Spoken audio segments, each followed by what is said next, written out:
Hello everyone, welcome to our first tutorial class.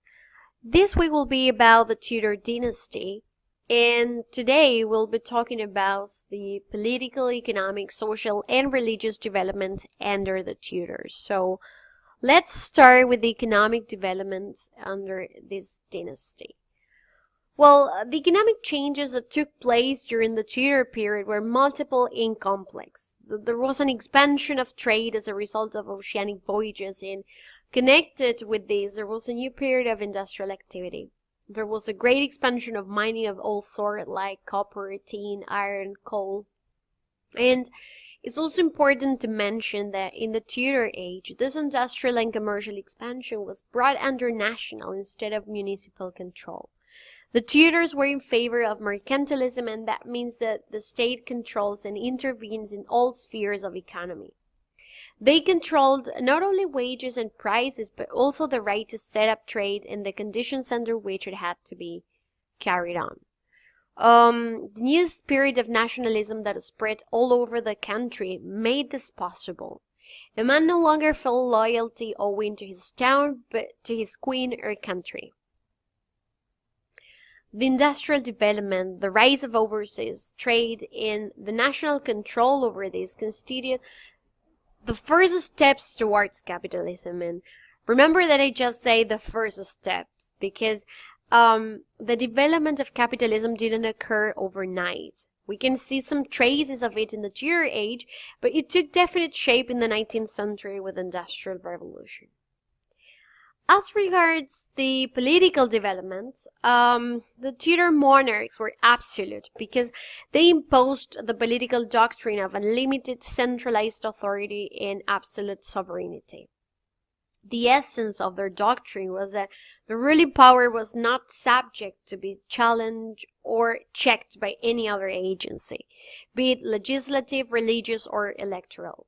In defense of monarchical absolutism, the simplest argument was that kings derive their power from God. That is to say, they enjoy the divine hereditary right of kings. Therefore, their power cannot be checked by earthly authorities such as the Parliament or the Pope. In the Tudor period, we see the emergence of the national monarchy. The new national monarchs demanded complete obedience and support in order to preserve order and security. For example, in the case of Henry VII, we can see that he implemented several measures to strengthen his real power and check the power of the nobles. He inaugurated an era of political stability and national unity. Then with Henry VIII, we see that he passed the Act of Supremacy, declaring that the king and not the Pope was the supreme head of the Church of England. And with this, he strengthened the feeling of nationalism even more. The English identified the new religion with patriotism and national independence. The Reformation meant for them release from continental dominion, both secular and spiritual. Then in times of Queen Elizabeth, the spirit of nationalism and patriotism reached its climax. The defeat of the Spanish Armada gave England the command of the seas. England began to trade actively all over the continent, so the market became international. Spain lost the monopoly of trade, while England became the leading sea power.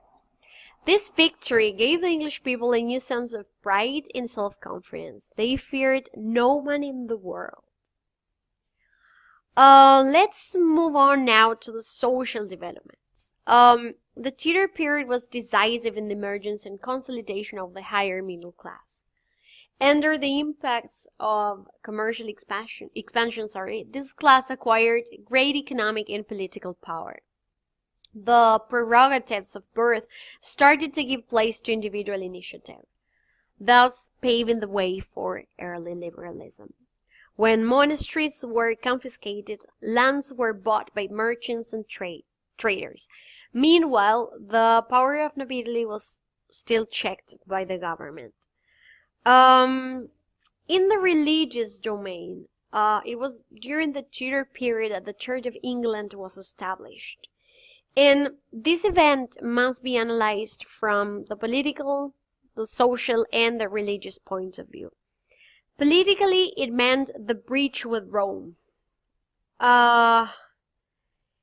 And in a way, it also meant more power for the monarch, especially with the active supremacy under Henry VIII and then under Queen Elizabeth. Then socially, the English Reformation was a revolt of the laity against the clergy. People felt that the clergymen were neglecting their sacred functions and devoting themselves to worldly interests. And religiously, we can see that under Henry VIII, the Reformation had only political and social implications because there were no reforms in dogma. But then with Queen Elizabeth, she found, when she came to the throne, she found that some of her subjects were extreme Protestants, others were strong Catholics, and that there were people of every shade of religious beliefs. So in view of this, the Queen was concerned with the political unity more than the religious unity. So she passed two acts.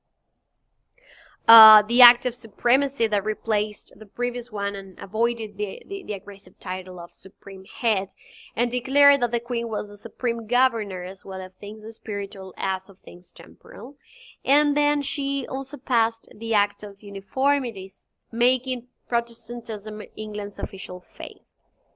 So, to conclude, we can say that due to all these developments, the Tudor age marks the beginning of modern times in England.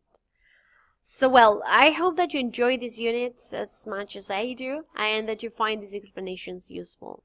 Remember that you will need to complete a practical work based on this tutorial class, and you also have a section available in case you have any questions or valuable information that you'd like to share. So, thank you very much for listening, and we'll be in contact.